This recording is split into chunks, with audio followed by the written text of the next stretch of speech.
Hola a todos. Este es el segundo video del canal.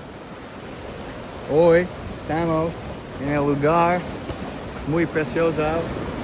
Tenemos agua y otras cosas.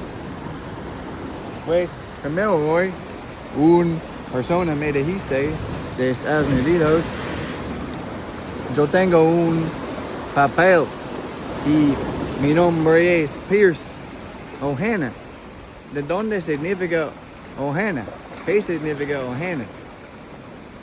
So, explicando, Ohana es Ohana. Ohana significa familia en hawaiano. Señor, tu nombre es señor Pierce, ¿correcto? Sí, mi nombre es Pierce. Pero Ohana, sí, familia o Pierce, señor. Ahorita yo entiendo, ok. Esto es el final del video. Hasta luego. Ahora habla normal. Español normal. ¿No? No. ¿No quieres?